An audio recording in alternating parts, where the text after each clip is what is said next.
Good morning, everyone. I'd like to call today's Tuesday, February 11th, 2025 meeting to order. We will start with the land acknowledgement. We acknowledge Athabasca County is located on First Nations Treaty 6 and Treaty 8 traditional territory. We respect and honor all First Nations, Métis, and Inuit peoples' connection to these lands, their history, language, and culture. The first item up for business is the agenda. I think we'll start with additions or deletions. Are there any additions or deletions? 8.1B. 8.1B. Okay, we'll do that. It's on the agenda. So yes, that's okay. We'll get there. That's all right. So we don't have any additions or deletions. Yeah, it's okay. So prior to the discussion of the first item of the agenda, as per the procedural bylaw section 9.8, we'll go around the room for each counselor to select the items they wish to debate. So far, the items that I know or have been informed of that will be discussed are 2.1, 4.1, 4.2, 4.3, 5.1, 5.3, 6.1, 7.1, 7.2, 7.3, 7.5, 8.1B, 8.2, 10.1, 10.1E, 10.1 AA, 12.1, 12.2, and 12.3. Are there any others? Councillor Hall. 7.4. 7.4. Okay. Any others?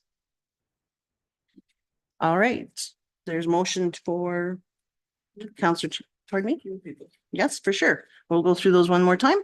2.1, 4.1, 4.2, 4.3, 5.1, 5.3, 6.1, 7.1, 7.2, 7.3, 7.4, 7.5, 8.1B, 8.2, 10.1, 10.1E, 10.1 AA, and all of items 12. Okay, and Councillor Chamzik has moved to approve the agenda as discussed. All those in favor? Aye. Thank you. Any opposed? We have 9-0. Thank you. And because our delegate does not start until 10 a.m., we'll move to the first item 5.1, which is 65 on page 65 of your agenda package. And this is the property tax receivables data up to April 2025. Is there discussion?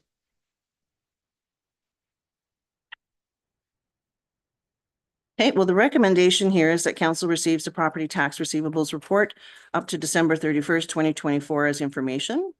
And the second recommendation is that council direct administration to provide detailed tax receivable information specific to a particular item on this item or items on the report at the April 2025 committee of the whole meeting.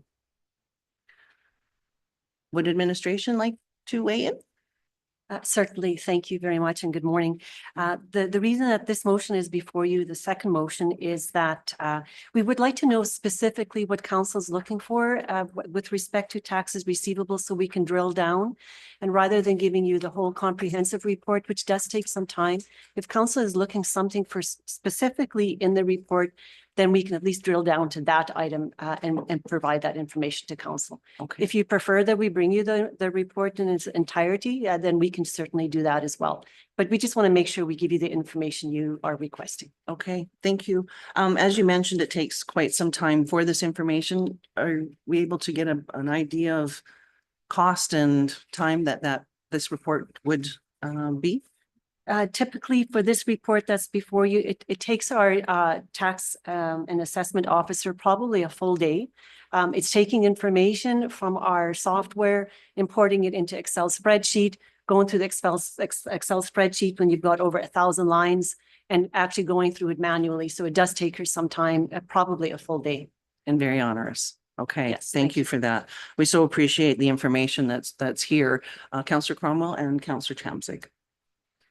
Thank you. We get a report from you during our committee of the whole meetings already, and I think if we need to drill down and want any more information, we can start to ask for it. I'm prepared to make the first half of the recommended motions. Okay, thank you. Counselor Chamzik? That's precisely what I was gonna do. Okay, thank you so much. Anybody else? Counselor Hall? I'd be like to amend that to include the words and bring an update back to committee of the whole in April 2025 as presented. Our role is oversight. And if we're looking to save time, to be honest, the fact that this is even on this agenda to me is a waste of administrative and council's time. You know, there's plenty of precedent that we've had in the past where committee of the whole asks admin to provide us updated information.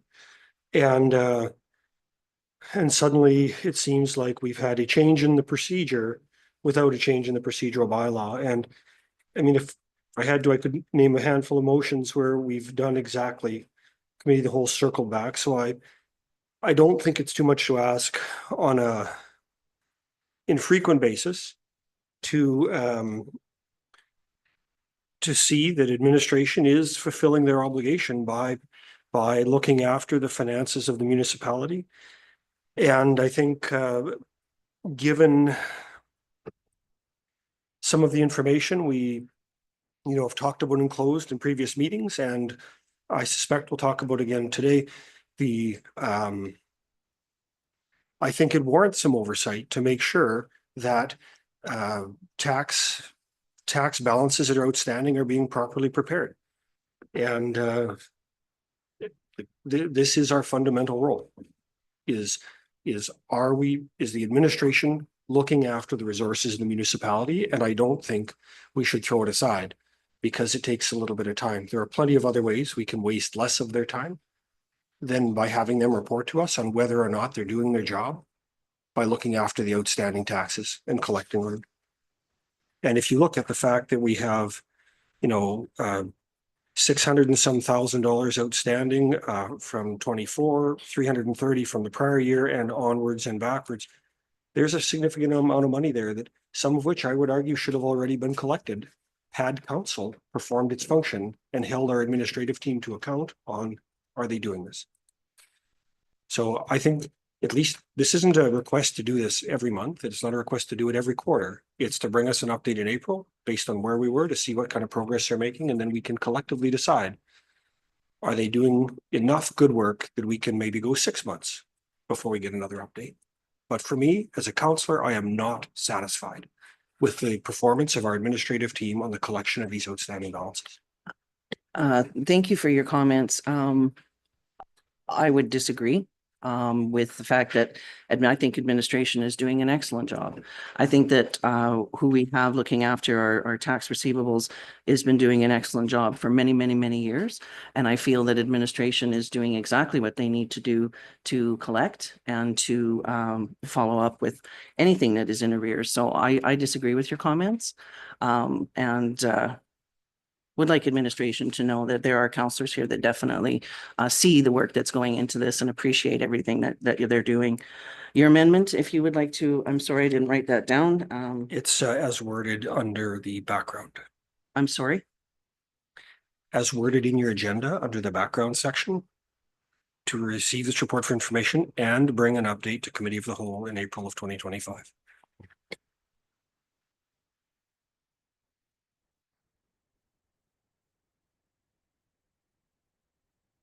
All right. Is there any further discussion, Councillor Cromwell?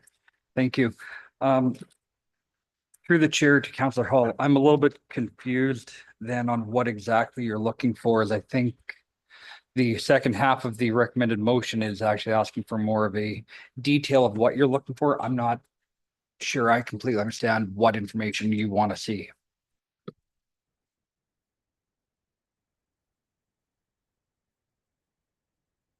Are you? I don't know, do you want me to speak a second time for clarity? Absolutely. I'd like to see an update on this, the report that we had at committee of the whole. Just as is worded, I mean, the recommended motion is a recommended motion. The motion that is on the floor is to bring back an update to the report that you see on page 67 in April. And we can compare it to now and see what the progress looks like. And I really don't think that's too much to ask, given that there is $2.3 million worth of taxes outstanding. So, And it's, I mean, for clarity, I mean, it's not an attack on individuals. It's a comment on process. The process isn't working, that we can be where we're at here. is there a policy that you would like to enhance for that? I've said what I need to on this. I would like to see this report again in April. All right. So the amendment, if everyone is ready for the amendment, is to bring an update to the committee of the whole in April 2025. All right. So on that amendment, all those in favor?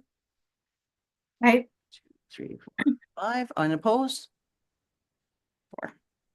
That motion, that amendment carries. So the original motion with the amendment that council receive the property tax receivable report up to December 31st, 2024 as information and bring an update to committee of the whole in April of 2025. All those in favor? Aye. 2, 3, 4, 5, 6, and opposed. 2, 7, and 2. That carries. All right, thank you. And the next item is 5.3, which is the policy 3405 dust control program, page 72 of your agenda package. Or pardon me, page 72. All right. So this one has the recommendation is to direct administration to revise policy 3405 dust control program as presented. And the revisions are on page 74 and 75. Councillor Hall. I would be prepared to move a motion to direct him to revise 3405 dust control program with the alteration to what we're seeing, and that is to under part 3.2 to keep the language under part 5, 3.2 part 5, and insert the word plus each applicant is eligible to purchase an additional dust control product at cost. Where the reason this is in front of us is we wanted to create the opportunity for someone to purchase additional dust control at cost, but to delete the line, we're taking out something that's unrelated to that. The purpose of part 5 was to allow those individuals who are on a corner to get 2 purchases at the 50-50 cost share. And there was no discussion in our past meeting about removing that from those people. So I think, as I recall the discussion and intent and will of council, it was to create the opportunity for people to purchase more. So retaining the original language, inserting the word plus in front of each, and then keeping the other red line comments. Okay. That would be the motion that I propose. Okay. Is there any, go ahead, Councillor Tanya. I'm following you, that makes sense. So, because we had said that if you were on a corner, you could have 2. And then they should both be at cost. And I just want to make sure that, or not make sure, but I just want to point out that the reason that I had worked with my community to get, I want to say people to have one section is because there is issues with people using dust control in neighbor wars and don't want to see that continue. So if it is just a corner and I see that it'd be no issue, being at the same price if you have to get those 2 applications. Okay. Just don't want to go back down the old road, so to speak. All right. Is there any further discussion? Councillor Mintz. I'm in agreement of half of it, keeping the wording of each applicant is eligible for one 200-meter 50-50 cost. With all that, remove the pieces that are jotted out. But regarding the additional dust control, I'm not in favor of that. We spend a lot of money on dust control through this county, and it just gets astronomical, the amount of subsidizing that we do for dust control. And the reason that we had taken this out to buy extra dust control was due to exactly what Councillor Capitani just said, neighbor contentious issues. Some people want it, some people don't. I think 200 meters is good enough, usually in front of people's places. It's more meant for to keep the dust out of your house and stuff like that. But to add on another cost, I don't think that's very effective for us. And we're just gonna get in some arguments. Every time something changes here, we end up opening this up, and we opened it up just regarding an actual development permit idea, and we didn't go that way. We actually just went on to add on extra dust control. It's like, to me, I'm not in favor of that. I'm just letting you know right now. Thank you, Councillor Wallet. I guess to clarify, you're saying the additional cost is subsidized? Like the actual 200 meters? Yeah, it will be, because it costs more than Okay. just for the product to put this stuff down. What if we Yeah. need extra gravel? What if we need extra, you got a water truck out there, you got everybody's time. I don't think anybody realizes how much time is put into dust control. Okay, in thanks this for asking my organization. question. Just to continue. I answered your question, and I'm just going on. I'm just going on. It takes a lot of time to do dust control in this organization. And if we just keep allowing people to add it on and add it on and add it on, it organize it. The cost to reorganize a lot of this stuff is astronomical. And it's like, we made a dust control policy, and we've only run it for a year, and we're already changing it. It's like, oh my Lord, we need to just let it run again for a year, and then we'll see. Thank you for letting me have the floor back. I don't agree. 200 meter isn't enough for a lot of people. A lot of people live on straight stretches with a lot of traffic, and 200 meters doesn't even cover their yard. So their houses are still getting dusty. There's still a lot of dust coming in the yard. I don't think allowing purchase extra dust control is that big of an issue. The guys are already there. It's already getting done. Why not make a little bit extra money on it? Whatever. This is a safety issue too with people when they're coming up on a house, or big trucks are pulling into yards, and there's not enough dust control to see when they're stopping. So this can be, I think, a good thing for the community. Thank you. Is there anyone else? All right. I also have concerns with regards to the cost, because it is quite extensive when you're bringing all of that equipment out. You're referring to graders, you're referring to gravel, you're referring to water trucks, you're referring to time. And this could actually hinder our program by adding on so much more work for what we need to do to get done. The original reason why this came back was, again, because we had a resident with a concern with a commercial entity in their area.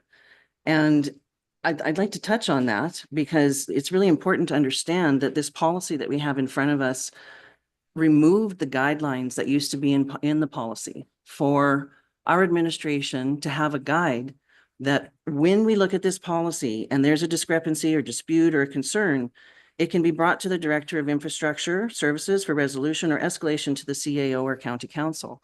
But without the guidelines, we're all in a gray area. So it creates a situation where residents are looking at this, we have a concern. What are the guidelines that we work within? And administration is looking at us. What would you guys like to see? Instead of being able to have a clear cut, black and white, out of the gray, this is the guidelines we work within. When we look at the development permits, which I pulled for that particular area that we had the concern brought forward, that came from the MPC minutes back in 2020, January of 28. And the condition of that development permit is the owner developer shall be responsible for dust control along the route if the county deems dust control is necessary during the operation of the development. So once again, that puts the onus back on the county, which is administration, to make that decision. And if they don't have any guidelines in which to make that decision, it comes to council. So we're having this battle on a regular, coming back and forth, back and forth. And I would personally like to eliminate that battle and give administration the guidelines that they need to be able to do their job, and give the public the ability to see, okay, then I understand what that policy says. So I would also like to add on a secondary motion when we get through this with regards to that particular situation that we've put ourselves in. We have 12 or 13 of these development permits, and we're back in the gray.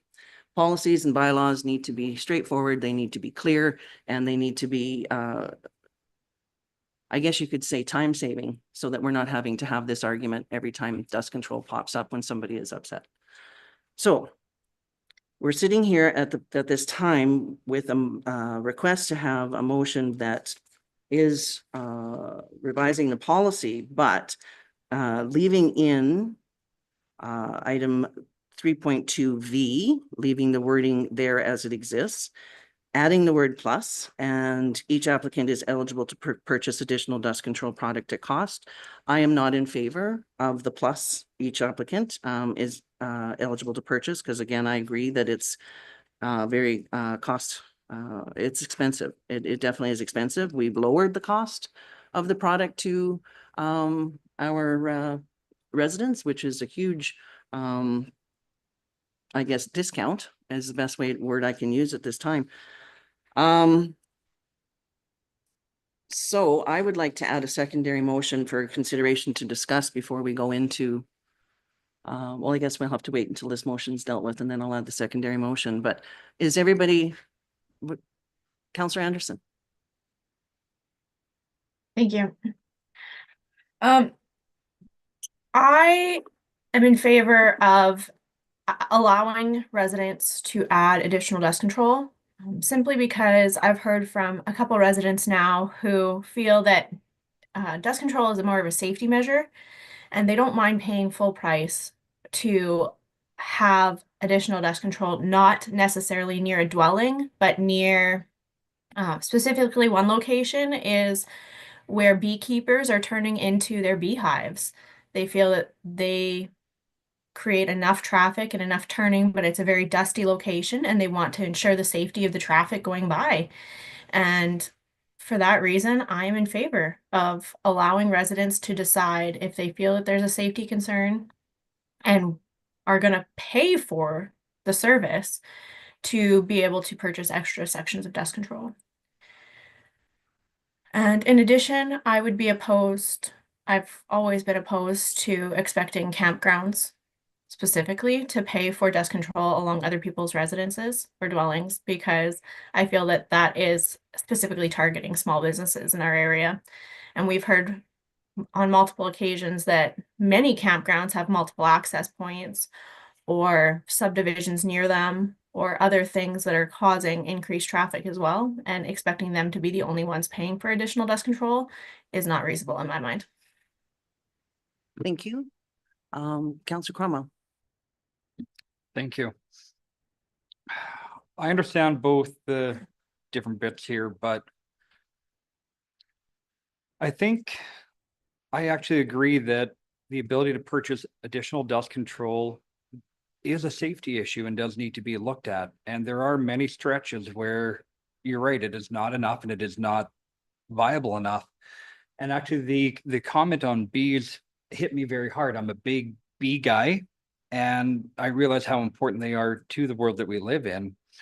And, you know, even to see that their hives are protected from that travel, I think an amendment to what Councillor Hall had put up would be the line item at the end going, if all dust control is purchased at the same time, and then it makes sense to do it at cost.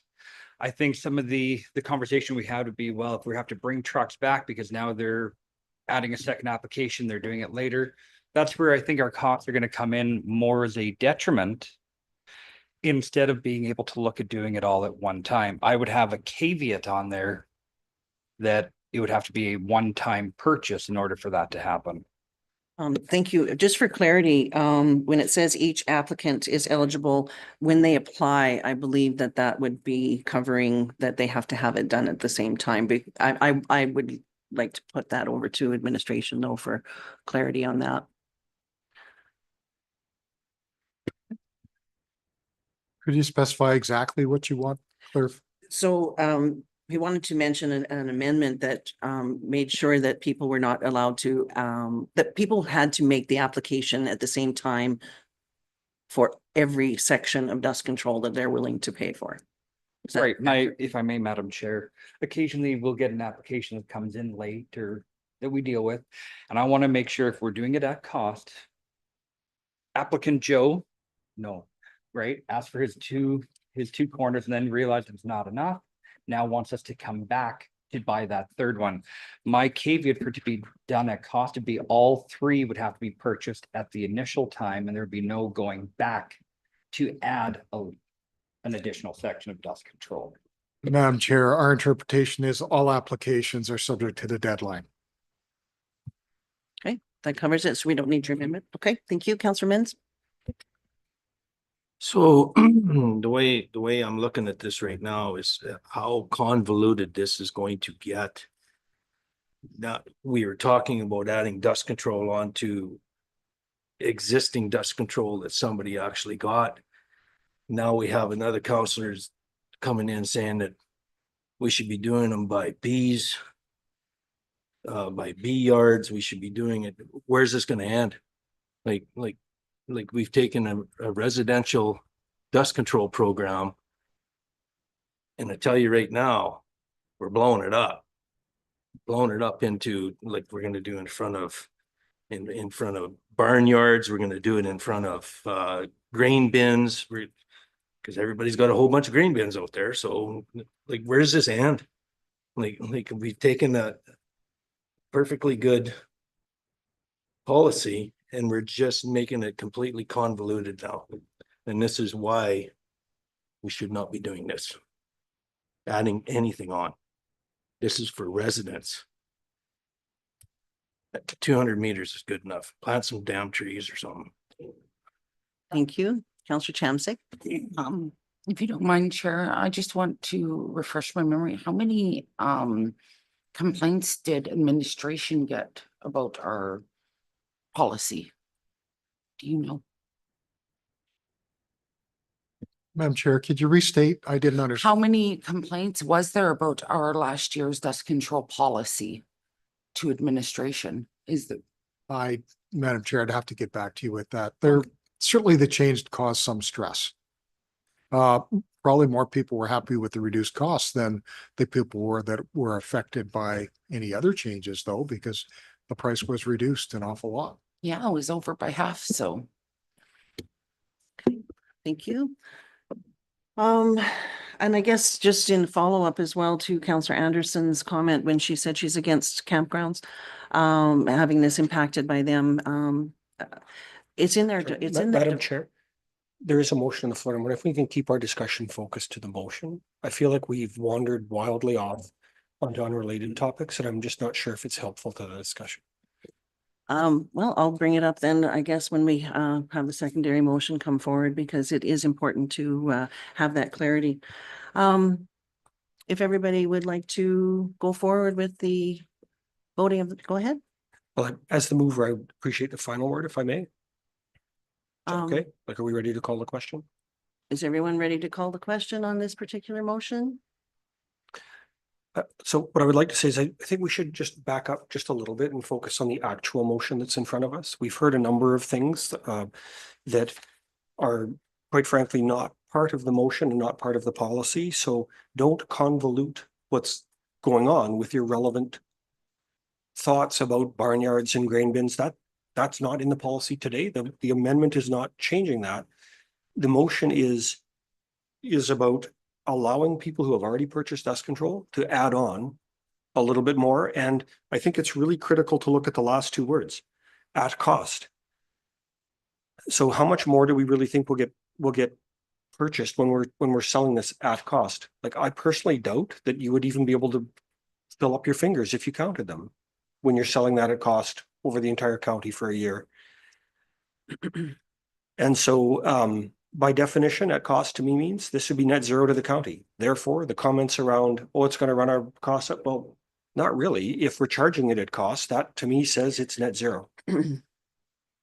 So really the motion in front of us is, it's a simple request to tweak a policy, not throw it out and rewrite it.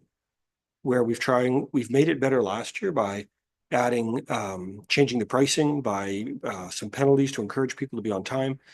This is just one more little adjustment to improve the safety and to improve the policy a little bit, but in no way does this seem to me like a complete overhaul. 3.4 fixes a procedural issue in the policy around who it reports, and 3.2V accomplishes what we collectively talked about and asked admin to bring to us from the February 11th or from that January 28th meeting. So Just point of keep it information simple. for your final word, just for point of information. When you mention at cost, it would only be product at cost. That would not include the equipment and man hours. If they're already there, how much more does it cost? Depends on the And location. I think of we have to moving be careful about like what we're talking about at cost. I think as we all know, it's 225 or so per hour for a grader, so it does drive up the cost for sure, in my opinion. All right, so the motion, I believe, is to direct administration to revise policy 3405 dust control program as presented, but include all of item 3V and add the words, plus each applicant is eligible to purchase additional dust control product at cost. Is that accurate?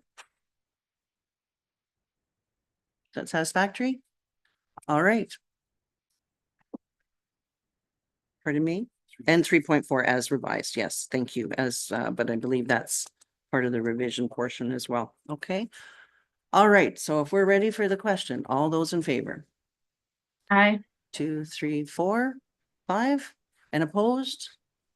1, 2, 3, 4. All right, 5 and 4, that motion carries. So with regards to a secondary motion here that I mentioned with regards to this Madam particular. Chair, just so you know, I believe our delegation is here, just so you know, if. Thank you. We'll leave this open then, 5.3 is, and we'll come back to that. I'm sorry, I lost track of the time. I appreciate your help there.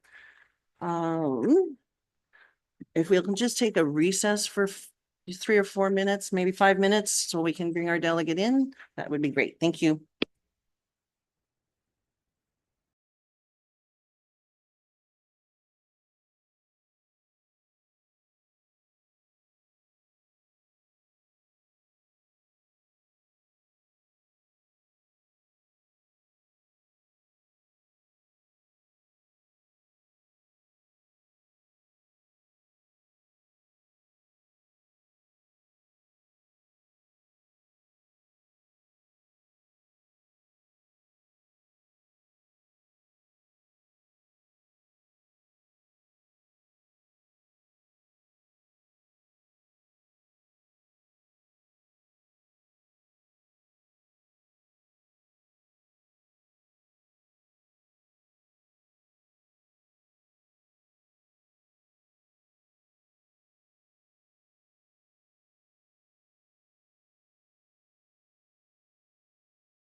Thank you so much. We'll bring our meeting back to order here.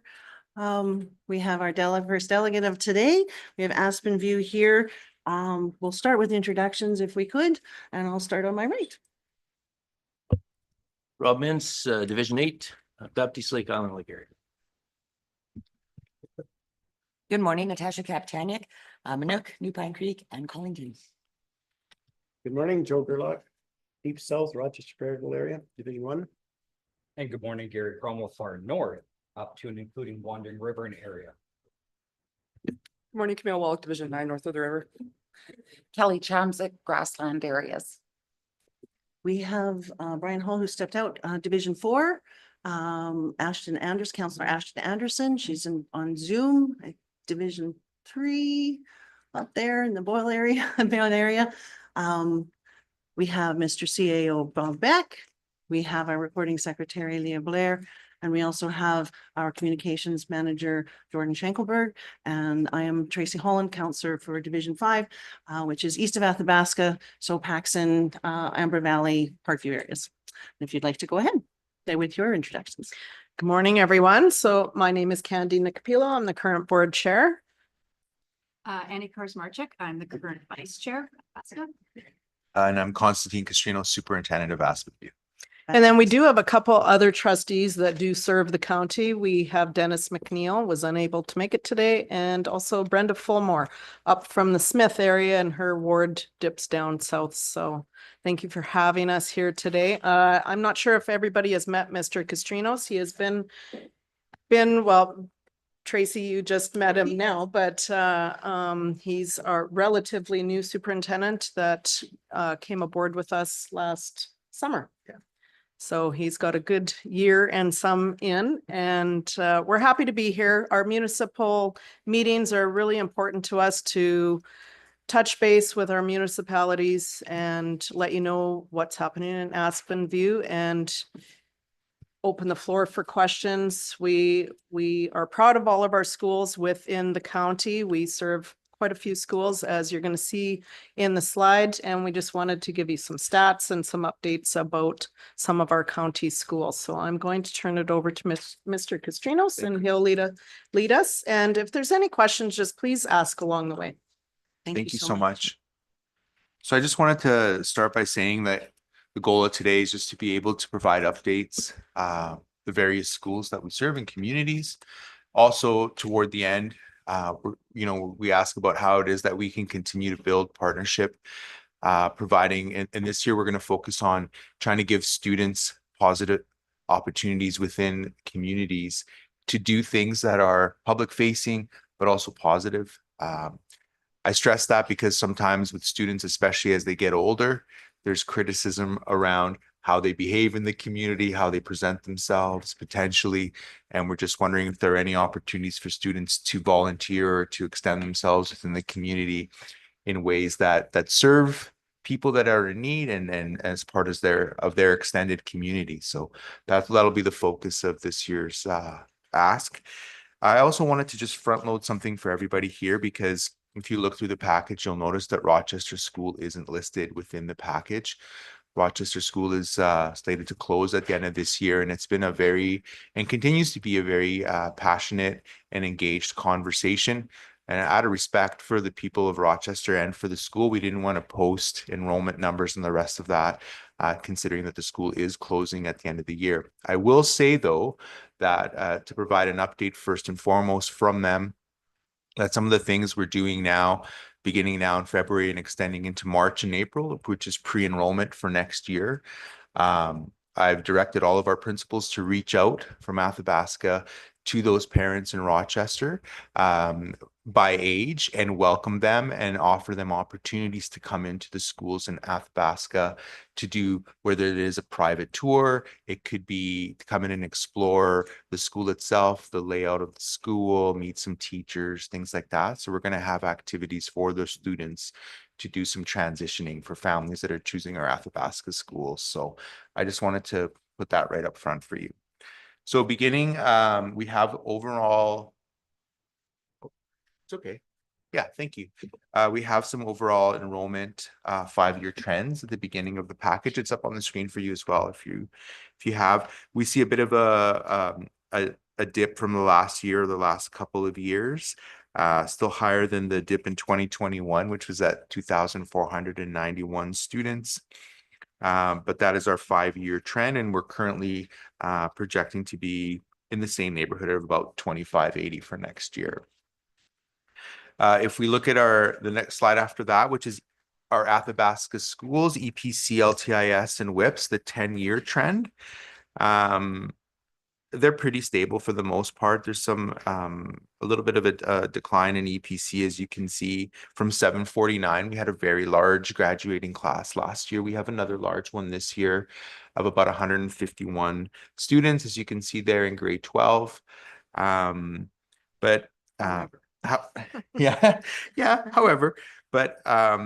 we're also seeing a little bit of lower enrollment coming in at WIPS school, where we're seeing numbers of around 100 for K. We will be seeing some numbers around 70 for kindergarten. So the reason I bring that up is because there'll be adjustments going forward for that enrollment. What it will mean is a little bit of smaller class sizes. It'll mean a little bit more room within the school for programming. So those are the trends. And of course, LTIS follows suit because, you know, the kids that are WIPS move through there. We don't see a loss of enrollment typically from WIPS to LTIS, but those are the numbers there. And Boyle 10-year trend, as you can see, is on the increase, so about 20 students. We see increases in Boyle. We saw some increases in Grassland as well, as you'll see, about 20 students there as well, which was a big jump for Grassland, but about 20 students in Boyle. What I like here is that we have about 20 students graduating in Boyle, but we have about 20 coming in as well. So it's showing that we're going to remain pretty stable there. Yeah. Okay. In Grassland, which I mentioned, we see the spike off of the 50 that we had previously to 75 this year in September. And I really like Grassland. I mean, I didn't know much about Grassland before, but I've spent quite a bit of time there now. With Principal Erla, he's doing a really good job of creating positive school culture in the school and getting parents back into the school. And I was there for different events, most recently their Christmas concert.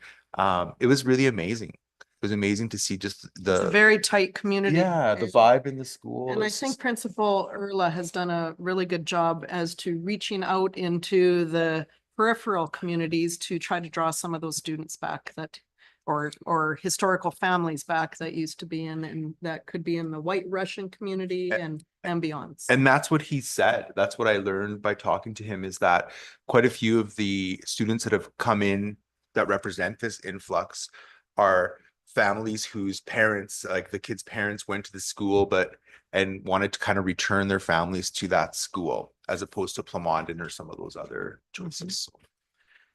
If we keep going, we'll see staffing first with WIPS in terms of how much staffing is in the school. We have 20 certificated staff. And some of these numbers will go up and down throughout the year based on leaves or other things, but these are numbers as of September 30th. 16 support staff, which is educational assistants, admin assistants. Of course, we always value the support we get from the county around our FSLW partnerships and the grant monies for that. We have a family school liaison worker that supports WIPS. And of course, when we flip to LTIS, it's very similar. We have 16 certificated staff, 10 support staff, and the FSLW as well through the partnership with the county. And lastly, with EPC, 45 certificated staff members. We still have a couple of job advertisements out for EPC that we're trying to fill. We've been trying to fill those, and we're, beat the bushes, if you will, for some teachers for a few months now. Most recently, I was at a couple of recruitment fairs, one at Concordia, which, by the way, does a tremendous job with their education grads. They're really well prepared and trying to get rural interest. We're doing some things this spring, which I think are different. We're going to try. We've actually signed up students from the U of A and from Concordia who are graduating this spring. And one thing that we are doing is we're getting transportation to pick them up. And then we're going to bring them out to our areas and to our county and tour them around, show them the schools, show them the, the towns, some of the amenities, those types of things. Show them that it's not that far away, because sometimes they're concerned about that, and have an opportunity for them to interact a bit, with the community. So we're just trying some different things to create recruitment awareness for new grads. Rural sustainability. Yeah, yeah. I just wanted to add, I think you mentioned yesterday that that was kind of something that we heard from the regional health recruitment retention is bringing, certificated people or people interested in showing them the area, showing them the town, the schools. So that was a learning, I think, we took from that. And I just think if, It's great. we continue to do that and promote the area, promote the county. Yeah.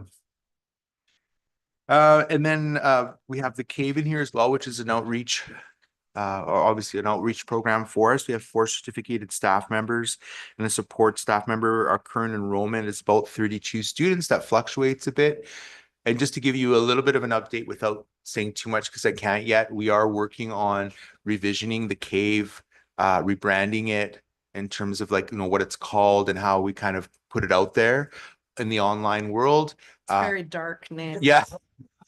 Yeah, I'd like to go learn at the cave. Yeah. But we're gonna revision that and rebrand that. We're also gonna try and increase the reach of it so that it's not just our school division in our counties, but maybe across the province, because with online digital learning now, you can do that from anywhere. And if you offer a good enough product, you can get people enrolling from all parts of the province. That happens quite regularly. So we're working on that, and really excited about what potentially could happen there.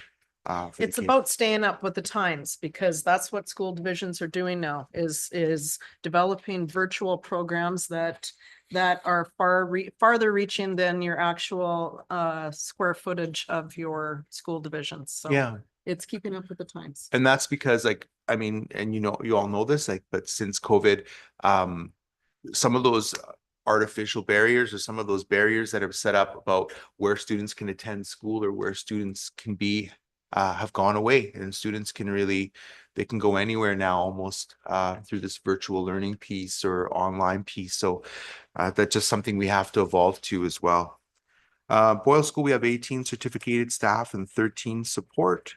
Of course, the FSLW worker as well. And our new principal there, who's in his 2nd year now, Jason Mistinzik, is doing a really great job, and just working with the community and building some positive school culture. And then we have Grassland. We have 6 certificated staff members, 5 support staff, so almost 1-to-1 there. Family school liaison worker, and a really great community that gets into the school and supports. Can't forget about our colony schools. We have Athabasca Colony, New Pine, and Deep Creek. And just a little bit of update from a colony education stance.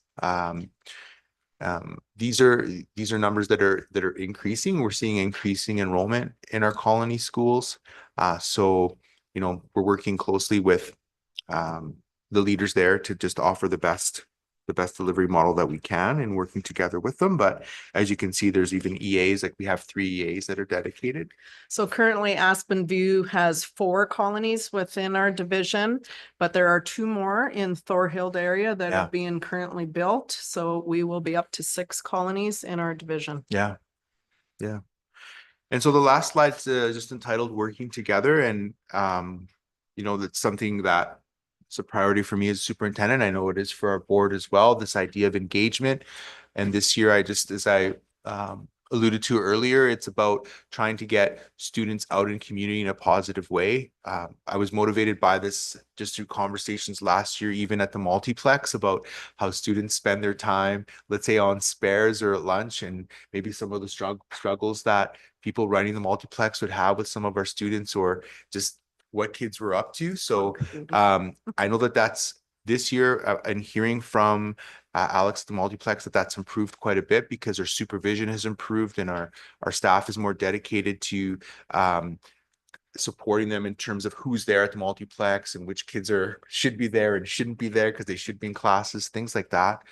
But it just comes to I guess the visual piece of what our students are doing within the community. Like a goal for me and a goal for our board is to make sure that when people think about Aspen View students, they don't think about troublemakers. They think about kids that are out there doing some positive things. So as a county, if you know of opportunities that are coming up where they just, you could use some good old elbow grease or opportunities for kids to come out and participate in certain initiatives, we would appreciate that.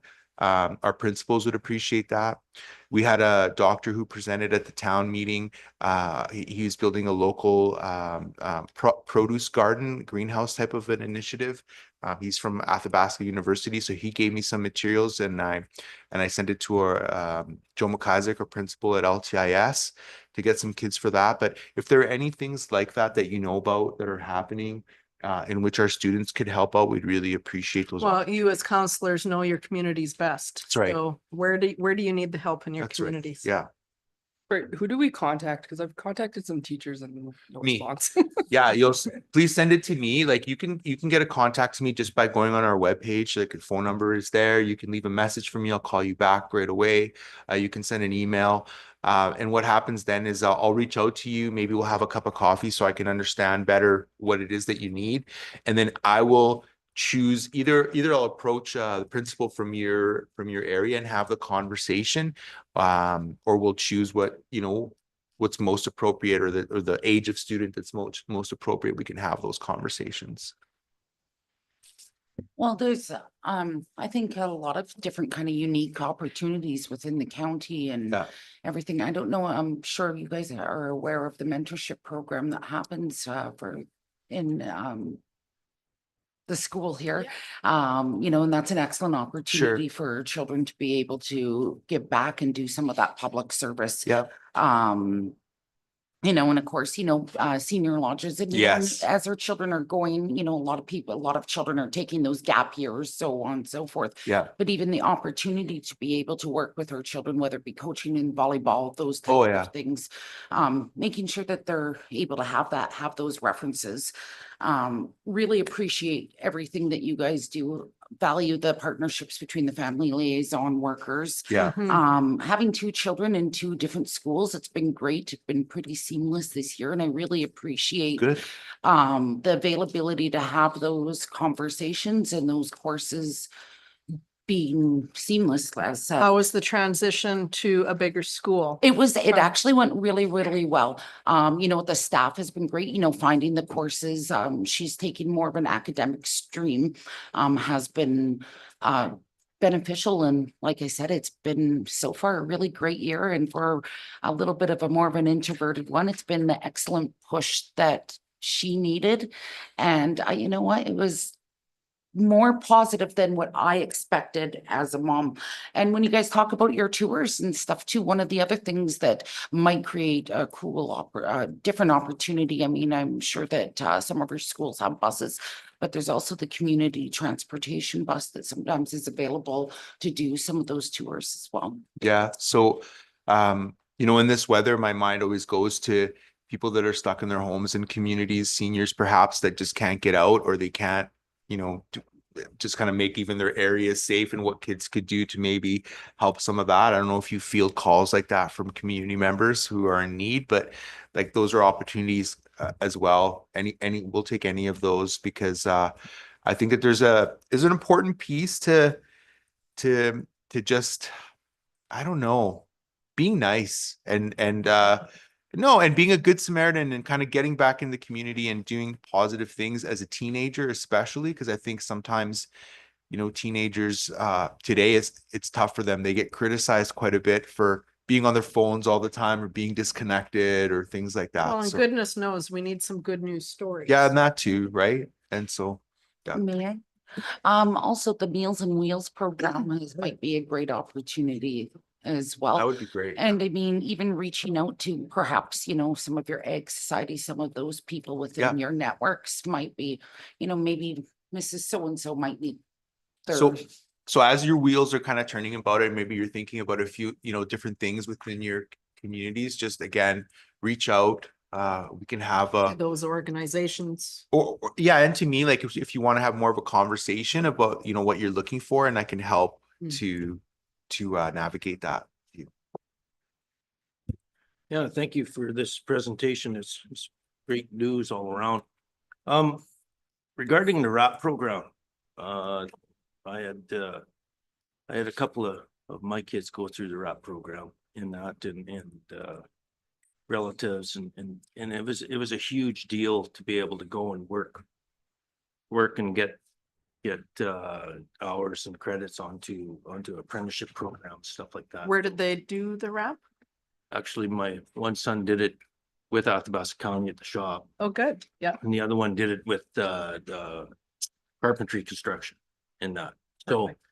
and I had a nephew go through the shop too, and it was a great learning ability there. Plus, what I like about the RAP too is I didn't hear too often, but I know of one or two kids that actually went into the RAP program and figured out early that is not what they want to do. And they went in a different avenue, right? You know, so is it an ongoing? Sure is. Yeah, no, it is, and it's something that we're dedicated to, and I know that for different students throughout our, like, I'll talk about Boyle too, because this year they had some pretty tremendous opportunities, and it's not RAP specific, but I think it's laying the foundations for that. I mean, The welding. yeah, they had a pretty great opportunity to get into portage and welding and do some intensive week-long kind of dedications to that trade. And we want to bring more opportunities like that for students younger, you know, so it's not just about, you know, you're old enough to participate in RAP, which is great, but like just exposing them at a younger age for that. It's something, like you said, they find out whether they want to do it or they don't want to do it, or they're. So we have a designated career counselor in Yeah. every one of our high schools. So our schools are constantly looking in their surrounding communities for these RAP opportunities.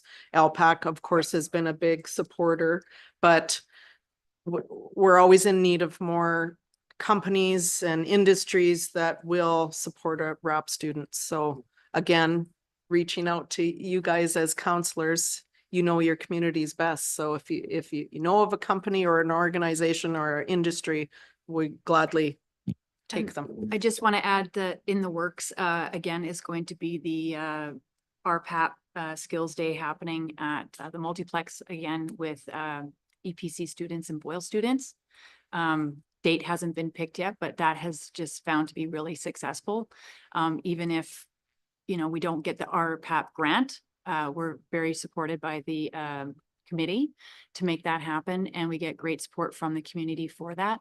And then also, you know, the skills days that happen with in our schools, they're participating with all the trades, you know, with carpentry and welding and cosmetology and foods and public speaking.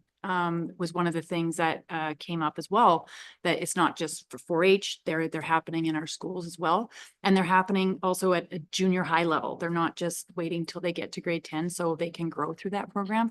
So the schools have been great about giving those kids those opportunities to either go to Slave Lake or to Edmonton. And if all goes well, they even have an opportunity to go to nationals. So we've had a lot of success with that, and we're still continuing to promote that. So. That's fantastic. Councillor Cromwell and then Councillor Wallach. Thank you. I'm going to get some groans from the people behind me here, but I'm going to give you a little bit of a test. Now, I couldn't do this on my own. Thank you to Jen Alpha Translator. I'm hoping that you can understand what I'm trying to thank you for. Yo, your vibe on the presentation was lit. Those programs of the squad can flex and help fire. So basically, I'm a teenager. I know exactly what you just said. if you can was repeat that lit. back to me, then Yeah. we're golden. But thank you for what you do. It's awesome. great to hear about the youth being able to step in and help. Yeah, thank And, you. Thanks for that. The only thing I understood was lit. I Yeah. heard Yeah, that lit, one yeah. before. so- Fire. And fire, those two. Yeah. I know yo. That was Yeah. where I ended. Thank you, Councillor Wallach. Can you guys speak to any agriculture programs that you guys have going on in your school division or anything upcoming? Yeah, I mean, so ag specific in terms of like an alternative programming, I don't know of anything that we have specific like that, but I think that I've heard the conversation for it before, especially in Smoky Lake and Grassland area. So we're open to suggestions if people are thinking there might be an opportunity for partnership there. Like that's definitely something we would consider.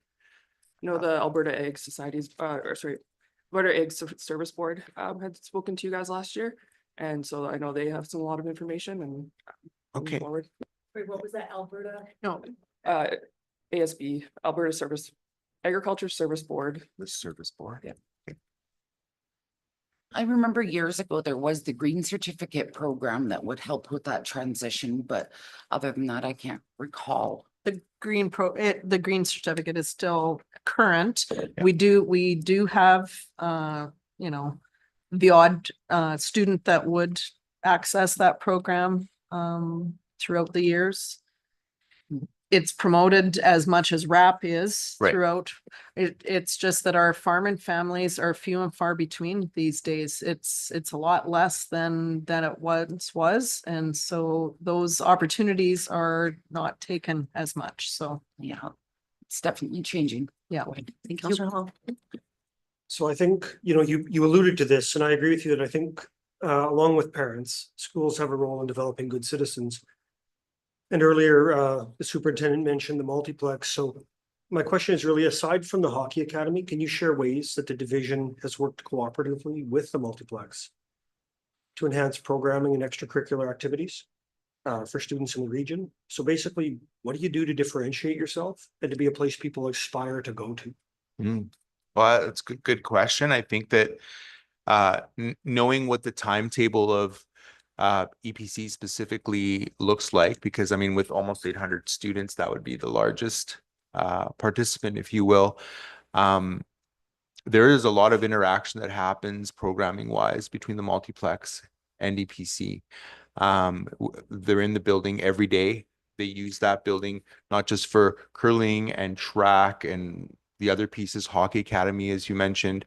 But it's also swimming. It's also a school culture kind of magnet, if that makes sense. So that's where we're trying to focus this year is we're trying to focus on creating positive school culture and community culture.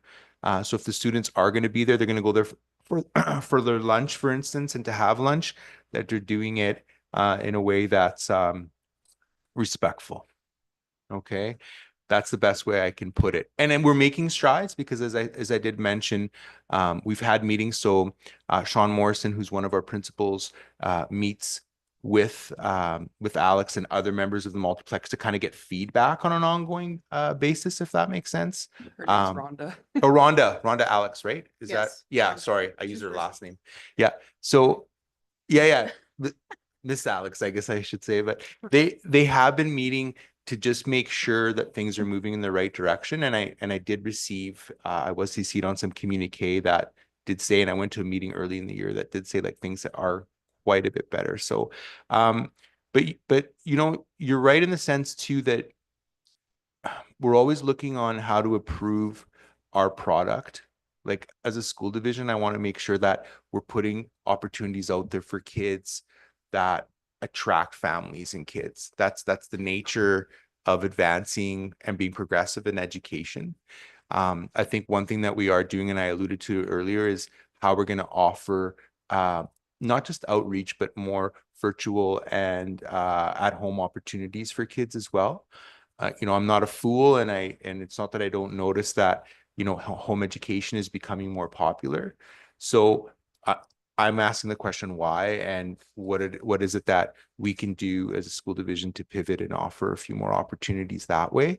And it could be a Christian program or a Christian focus. It could be something else, right? Like I'm just using it as an example, but those are some specific things we are considering, Councillor Hall. Just getting back to the multiplex, it's Yeah. not only EPC that is accessing it, where all of our county schools are accessing the multiplex through various avenues. Swimming is a big one. There's swimming programs in every one of our schools.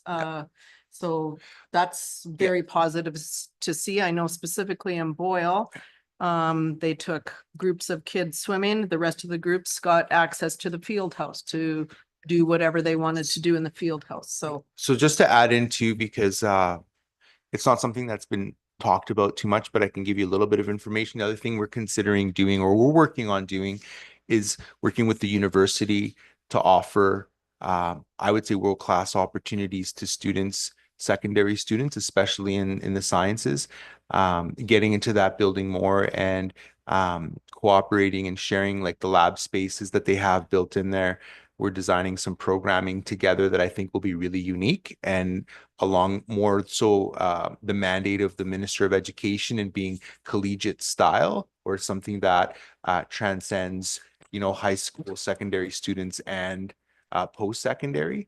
So we're working on that currently. I think that will be an exciting opportunity that's new for our students too. Well, the partnership that is forging ahead Yeah. between that organization, the Athabasca University, and our school division is going to be amazing. So stay tuned for some great announcements, I guess, program wise. Yeah. And I just can't say enough that the positivity given by that organization has been a breath of fresh air, Yeah. actually. And it's not just for the EPC students out No. there, it's for the students in the rest of the division.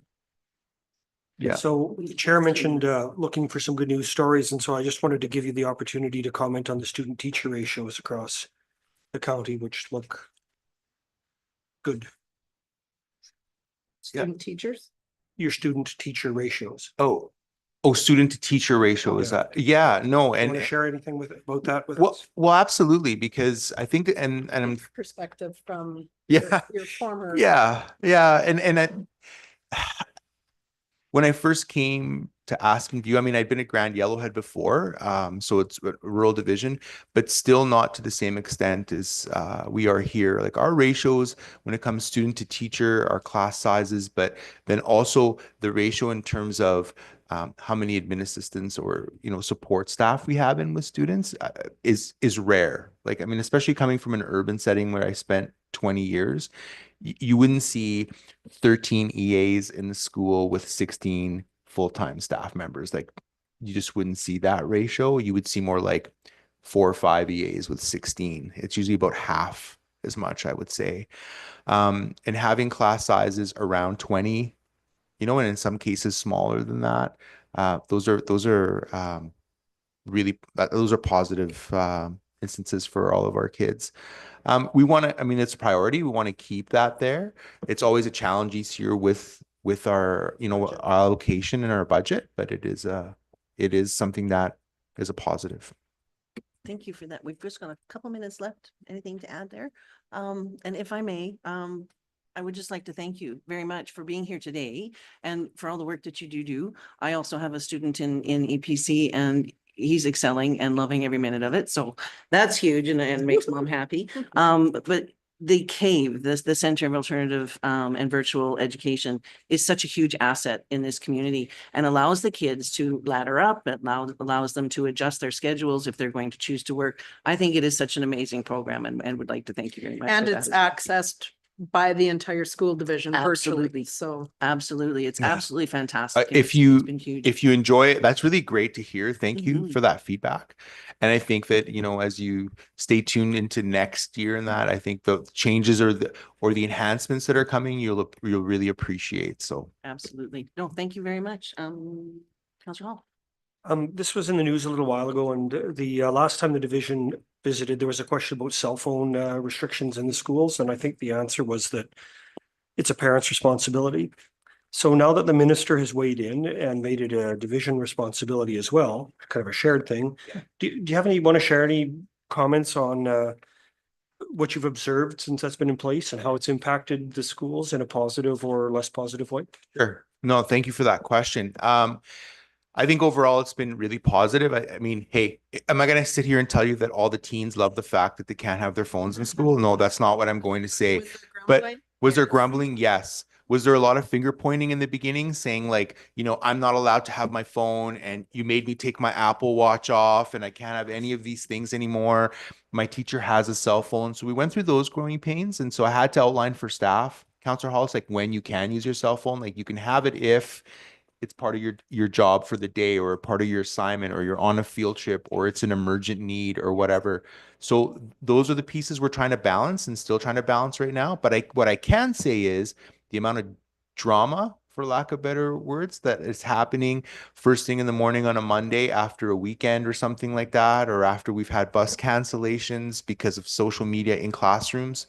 The distractions in the learning spaces have decreased. We're getting that feedback from teachers and students, and we're hearing that at our school council meetings. So those are the positives. So it's been good overall. I Very believe good. so, yeah. Sitting in our school councils, our parents have thanked us profusely Yeah. for making this decision, because obviously they didn't have that control over their students, so, or over their child. Just for clarity, wasn't it the minister's decision? So Yes, yeah, it was. it was the minister's decision, but what I will say is that Aspen View did go beyond the base, what I would say the base model of what the minister wanted out there. What he said was he doesn't want cell phones in instructional spaces. Like that was the key. We took it beyond that to say we don't want them in schools unless there's a designated time that's allowed for that to happen. And we also extended it to staff in saying the minister didn't say that, but to model and to kind of put a boundary around when they can use it. So we've done some extras there. And it's interesting because Aspen View was in the midst of preparing Yeah. their own admin procedure on cell phone use Yeah. prior to the minister announcing, so So that's fantastic. we And were gonna be there anyways. it's a huge plus. It absolutely is. I've seen a difference as well. And again, I hate to cut it short. We do have another delegate arriving, but thank you so very much. Oh, I'm sorry, Councillor Gerlach's waving. Yeah, I think people have come to grips with the fact that the bells won't be ringing in Rochester in September. So now that they're forced to recognize that, then the next question is what becomes of the school? Because the playground is there and playgrounds can't be moved, and meet codes and like, what is the future of that building? So that's a huge question, and it's a great question, but it's a really big one, and that I can't fully answer right now. But what I can say is that the government of Alberta has put new laws into place around about how school boards deal with their properties, and so the first ask will be to them around what their desire is for it. That's what we have to do, and so we're still waiting for them to respond. It's their right of first refusal. Because some people have talked about how could we repurpose the building, and they're prepared to dig in pretty deep, but they would like to know that there might be what the possibilities are. Do they go to all the work and effort and whatever, just Cost. Yeah, and I appreciate that 100%. It's just it's not our call at this moment. We have to ask the government for their input as to what they want to do. And so that they're not in a hurry right now to do that. And yeah. So would our approach then be to the MLA or? Yeah, it could be a question for your MLA too. Absolutely. Thank you. Thank you. All right. Thank you again. Thank you, I everyone. so appreciate you being here today and come back anytime. Yeah, we'll take a 3-minute recess. Absolutely. Yeah.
Ready? Good morning. Thank you so much for being here today and welcome. We are on a bit of a time crunch, so we do have to try and make sure we stay within the 15 minutes if we can, please. And if we can start with introductions on my right. Morning, Rob Mins, Division 8, Baptiste Lake Island Lake area. Morning, Joe Gerlach, Rochester Fayetteville area, Division 1. Good morning, Gary Cromwell. You know me. Thank you for being here today. Good morning, Camille Wallach, Division 9. Kelly Johnson, Division 7, Grassland at more Prospita areas. Brian Hall, I live in Division 4. We just stepped out or arriving quickly will be Councillor Capitanic in Division 2, Collinton, Pine Creek and Minook. She'll be in shortly. We have on Zoom, we can't see her right now, but it's Councillor Anderson is on Zoom in Division 3. I'm Tracy Holland, Councillor Division 5, which is east of Athabasca, Paxton, Parkview and Amber Valley areas. If you'd like to go ahead, pardon me, Councillor Beck, CIO Beck has stepped out, but he's coming in right now. And we have Leah Blair, our recording secretary, as well as Jordan Schenkelberg with communications. You know your microphone to press the button to be heard. And if you'd like to go ahead and introduce yourself, that would be great. This, we on? Okay, I'm Minik Mosich, and this is Lisa Penny. Together with our husbands, Kevin and Darren, we are the fundraising group that we've heard you guys refer to a few times in your meetings. Truly, it's Lisa and I, but we'll include the spouses. They help us out every now and then. So with that, we'll get started. We know we're under a time crunch, and I'll try to fly through this as quick as I can. So welcome to Wandering River, our community, our identity, our funds, our sign.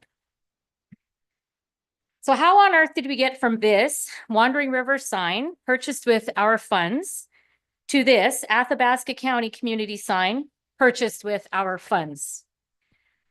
Before we can answer that, or we think we can answer that, we want to tell you a little bit about ourselves, our history of fundraising in our community, and how we began. So bear with us for a minute here.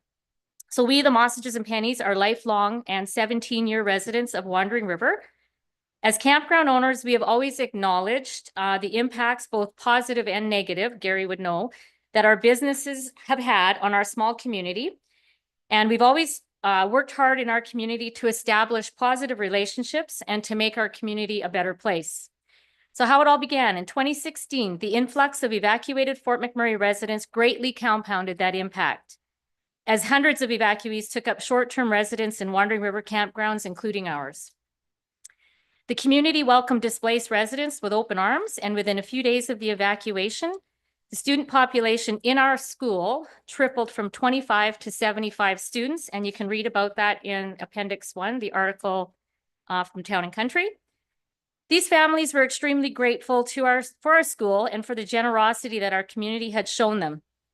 To this day, many refer to our community as their happy place or their home away from home, and felt the need to give back to the little community that gave them so much.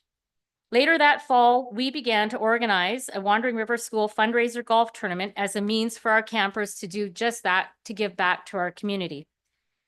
So in 2017, the first of 8 annual Campground Cup golf tournaments was born, and $3,600 in proceeds from that first tournament were donated to the Wandering River School on our campers' behalf. In 2020, we incorporated a fun little duck race as another means of fundraising and as a way and as a means for those who aren't golfers to also get involved and contribute. This slide just shows you a list of the recipients of our proceeds over the years, all of them within the community with the exception of STARS. We gave $7,100 to, which I guess we can argue they service our community, or they used to. I don't know if they still do. And I wanted to put this bar graph in because I'm a visual person, and it just shows that although from 2017 to 22, those groups were all, great groups to give to, but the support that we got for this sign from the community and from a lot of people outside our community was tremendous. So that's a visual. So why the sign? Why beautify our entrance? Well, take a look at the picture. That might be why. This section of county-owned property has been neglected for years, and that's just not my opinion, that's a fact. The lack of upkeep, care, or concern for this piece of property made this location, our entrance, ideal for pop-up ads, including signage from other counties. Frustrated town site business owners and residents often maintain the overgrown grass, that's a fact, and can even be spotted picking garbage in an attempt to beautify their town site. The sign erected in the 1980s, you can see with the red arrow, is overgrown by trees and is no longer legible. I believe it's still there. The sign erected in the early 2000s is dated, it's worn, and many feel is no longer an accurate reflection of our growing and diverse community. So after our 2022 fundraiser, we made cleaning up and beautifying our community entrance with a new welcome sign our next fundraising cause. So where do we start? Our plan was to erect a new sign on county property, your property. So in May of 2023, prior to announcing our signage idea, our plans, the county was contacted by myself in order to gain an understanding of the process and any requirements. I was put through to Infrastructure Services, where I was immediately told, and in no uncertain circumstances, that the county does not budget for hamlet signage.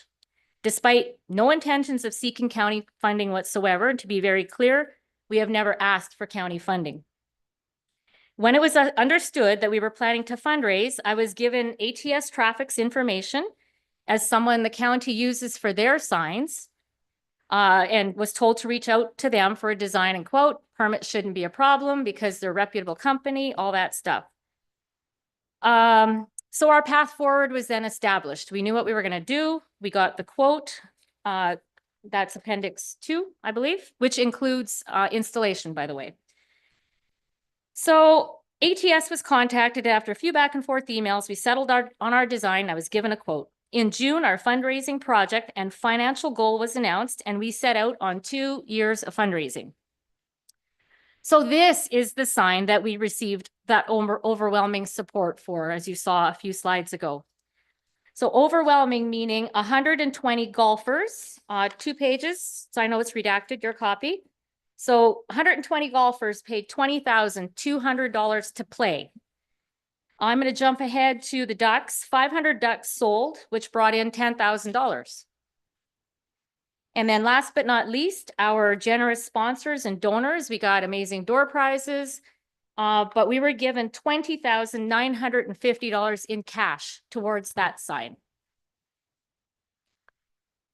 Right, the next slide. So I wanted to throw in a few pictures. The first one is of our last golf tournament. It's not of any significance, but that's what we see every year when we host these. Thank you to IPC. Their name hasn't been redacted, so I'm assuming I can speak to it. International Petroleum Corp showed up the morning of our tournament with a $2,500 check to go towards our sign. So, and it should be noted that IPC operates outside of our county. They operate north of Wandering River in Lakeland County, and they still gave us $2,500. And the last picture is 3 ducks, winners from last year's duck race. So we not only met our goal, we exceeded our goal. We submitted our permit application in September of last year, and that's when our application was taken to this council for funding consideration that we did not ask for. Our project was literally taken out of our hands, and it has been the topic of debate ever since. I think a few things we can all agree on is that the County of Athabasca did not and still does not budget or have a strategy or a standard for hamlet signage. And we weren't informed of a branding standard or strategy back in May of 2023 when I made my first contact with the county, or again in September 2024 when that permit application was dutifully submitted. Here are examples of a couple of signs that are inconsistent with the standards that you guys want us to have. So the Village of Boyle has 4 signs, no county logo, no county slogan. Grassland Hamlet has 2, no county logo, no county slogan, no county color. But I'd say good on them. It's their county, it's their identity, and it was probably their funds. So all the more power to them. Rochester, I heard, has a sign. I haven't seen it. I can't include it in that picture. So yet, despite not having any kind of standard, the following motions were made on January 14th at your council meeting. That we must change our sign from black to county blue. Number 2, we must insert the County of Athabasca logo on our sign. Number 3, change our slogan from Live, Work, Play to an Athabasca County community. And last but certainly not least, and what really didn't go unnoticed, was the community pays for it all. Because the following motion was also made and it was passed, moved by Councillor Mins, that the council directs administration to purchase and install the sign as presented, meaning 1, 2, and 3, utilizing our funds. The above motion as worded is not only unfair, we feel it's pretty unreasonable, and it's also not possible because you can't purchase anything with our funds. And had anybody read the quote that I submitted in September of last year, it would have showed that it included installation. So, but yet it passed. So our thoughts behind our design for our sign. So first impressions are everything. Wandering River is highly visible due to the significant traffic it sees daily. Therefore, a new sign is very much needed and it's wanted, as you saw. The first impressions today are really not impressive at all. So why the black color? Well, we felt it's modern, it's definitely unique, and maybe it's just an ode to our old 1980s slogan, Gateway to the Oil Sands. For anybody who lived there or drove past, you would have seen a big sign with a big black highway headed north, gateway to something bigger, better, get your gas, keep going. That's the impression that I got. So why our chosen slogan? We've been gateway to the oil sands, and our current sign says gateway to the north, but maybe we don't want to be a gateway anymore. A gateway is an entry or an access to something else, and we don't want to be that access to something else, something bigger, something better. We want families to live here, and so should this county. Wandering River is surrounded by various opportunities and industries, hence work. What makes Wandering River truly unique, and what I personally am most proud of, is its beauty and abundance of recreational opportunities. We have crown land, campgrounds, an amazing golf course, a driving range, paintball park, fishing pond, ATV track, hunting, all of which you guys approved, and 2 beautiful rivers flow through our community. Wandering River is an amazing recreational hub, hence play. So what do community members and supporters think of the motion to purchase pretty much a county sign with our funds? You can probably imagine what they had to say, but you can read about all their comments in Appendix 4, and you probably won't be that surprised. So in summary, a few points we would like you guys to ponder is we fundraised for our sign for 2 years, and we have been entrusted with $32,000 in donations after all the bills were paid. Right now, there are inconsistent styles, colors, non-county branded signs throughout this county, but for whatever reason, Wandering River has not been given the same autonomy or respect in choosing the design for our sign.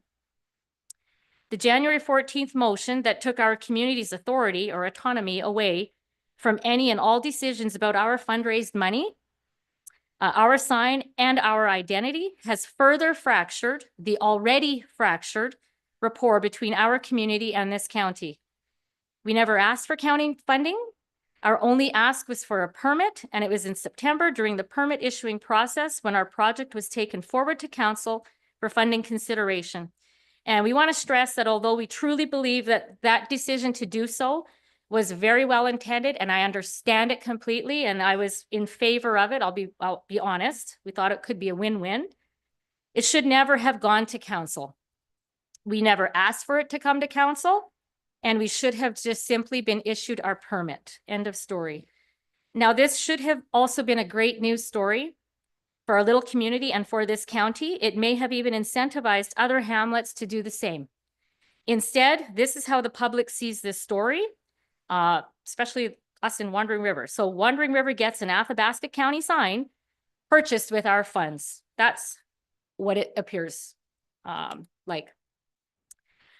So we cannot and we will not use other people's generosity and goodwill to pay for the County of Athabasca branded infrastructure, nor will we donate these funds to another worthy cause, sadly.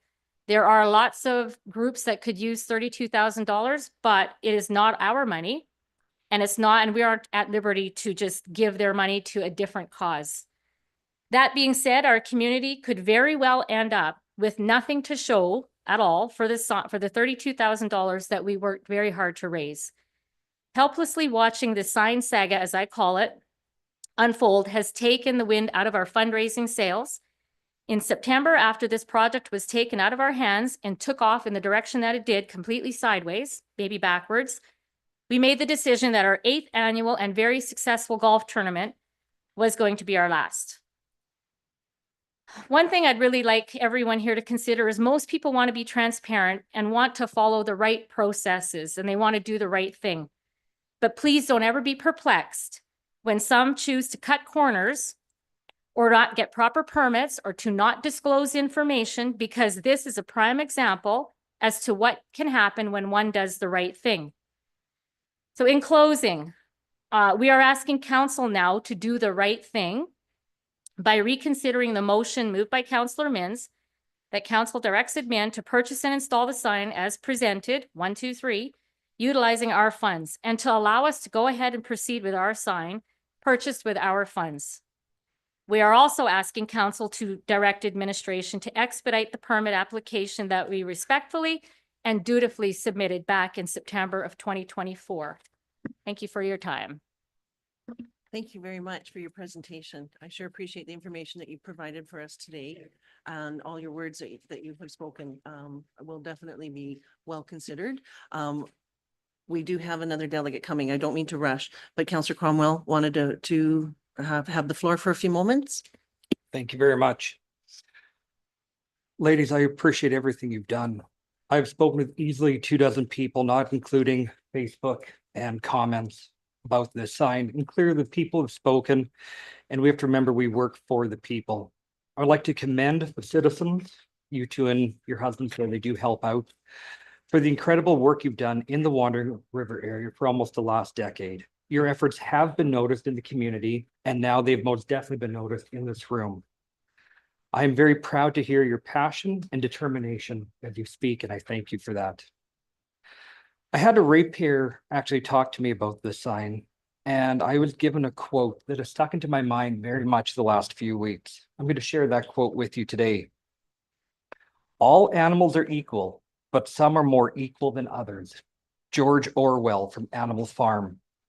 And it was truly disheartening to hear how this community consistently feels subpar to other areas of the county.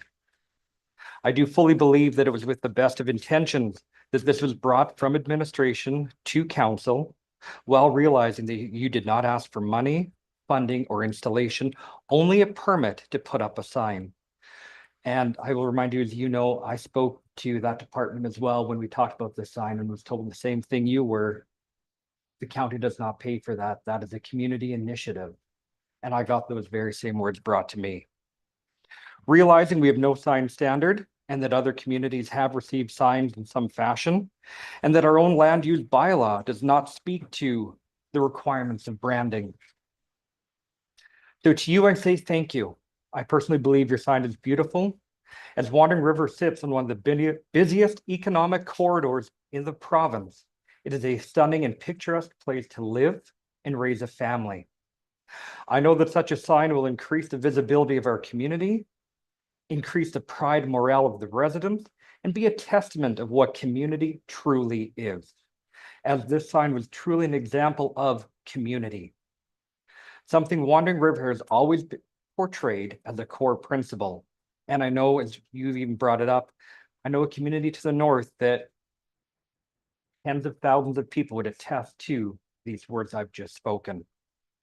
With this being said, and realizing we're on a time crunch, when we come back to this item later in the agenda, I'm giving notice to the chair of my desire to make a motion directing administration. As a to give point you of the order, permit, we're off to track. place your This sign. is about questions to clarify the delegation. And again, I thank you for everything that you've Thank you done for for our the- community. Thank Sorry you for the interruption. Appreciate the point of order. I believe you are finished at this time. As Councillor Cromwell mentioned, we do appreciate you coming here today and providing the information that you have. We'll be coming back later on in our agenda for us to have a conversation and discussion about. You're welcome to stay, or you can also check it out on YouTube. It will be live streamed and then recorded. Just quickly, does anybody have any questions for our presenters? Councillor Chamzek. Just a quick, did you know that STARS does still service your area, just so that you are aware of that? I know they did 2022. Right. Yeah, the fuel cache definitely helped with that. Anybody else have any questions for our presenters, comments, concerns? All right. Thank you again for making the trip down, and we so appreciate you being here today. Thank you. We'll take about a 3-minute recess just to bring in our next presenter. Would there have been value in doing a closed session motion first?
Thank you very much.